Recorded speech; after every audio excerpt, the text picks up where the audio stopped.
Girlfriend boyfriend affairs কে আগে মানুষ লুকায় লুকায় করতো, চিঠি দিলেও লুকায় লুকায়, যাতে কেউ জানতে না পারে। এখন ওপেন রাস্তায় সব, মানে এটা নর্মাল করে ফেলা হচ্ছে। আরো যে কি হবে সামনে আল্লাহ ভালো জানেন। সুবহানাল্লাহ। যারা বড় বড় শহরগুলোতে থাকে তাদের তো মানে দিন শুরু হয় আল্লাহ নাফরমানি দিয়ে, আর রাত আসে মানুষের গজব দিয়ে, মানুষের অভিশাপ দিয়ে। মেয়েরা আগে যদি বেপরদায় চলতো লজ্জা করতো, একটা লজ্জা বোধ ছিল, যে একটা লজ্জা লাগতো যে না আমি খারাপ ভাবে চলছি, মানুষ আমাকে দেখছে কেমন লাগছে। এখন দেখবেন ও গেঞ্জি পরে হাঁটছে, কোনো ফিলিংস নাই, স্বাভাবিক, নর্মাল করে ফেলা হচ্ছে এগুলো সবকিছু। এখন দেখবেন মেয়েদেরকে, ছোট ছোট মেয়েগুলোকে রেপ করা হচ্ছে, ছোট ছোট বাচ্চা মেয়ে, দেখবেন কয়েকদিন পর এটাও স্বাভাবিক হয়ে যাবে। প্রতারণা, আগে মানুষ প্রতারণা করলে মানুষ মনে করতো যে আমাকে মানুষ প্রতারক মনে করতে পারে, একটা চক্ষু লজ্জা কাজ করতো। এখন সেই চক্ষু লজ্জা নাই, নর্মাল। ঘুষ নেওয়াটাকে মানুষ মনে করতো আগে যে কেউ জানতে পারলে হয়তো সমস্যা, নর্মাল, এখন নিতেই পারে, ঘুষ নেওয়া হবে না তোমার জব।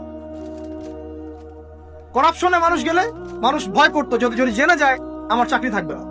এখন নর্মাল, ও বড় করাপ্টেড, তার চেয়ে ছোটটা আরেকটু কম, তার চেয়ে ছোটটা আরেকটু কম, একটা চক্র সবকিছু, এভরিবডি ইনভলভ এগুলোর মধ্যে, টপ টু বটম সবাই ইনভলভ। এরকম সিচুয়েশনে আমরা কিভাবে দিন নিয়ে পালন করবো যদি শক্ত না হই?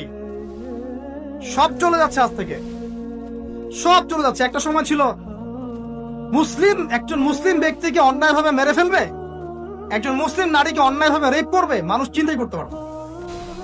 একজন মুসলিম নারীর সম্ভ্রম বাঁচানোর জন্য এই ভারতবর্ষে সশস্ত্র যুদ্ধ হয়েছে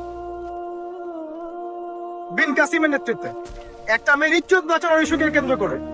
এখন লক্ষ লক্ষ মুসলিম মেয়ের ইজ্জত নষ্ট করা হচ্ছে, কারো কোনো ফিলিংস নাই, স্বাভাবিক।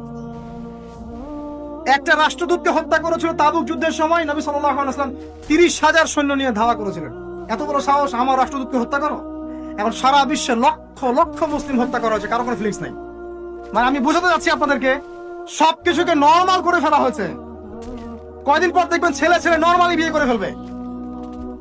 দেখেন এখন একটু চক্ষু লজ্জায় কাজ করে যে মানুষ কি মনে করবে। আস্তে আস্তে দেখবেন এমন সময় আসবে ও মনে করবে যে নর্মাল।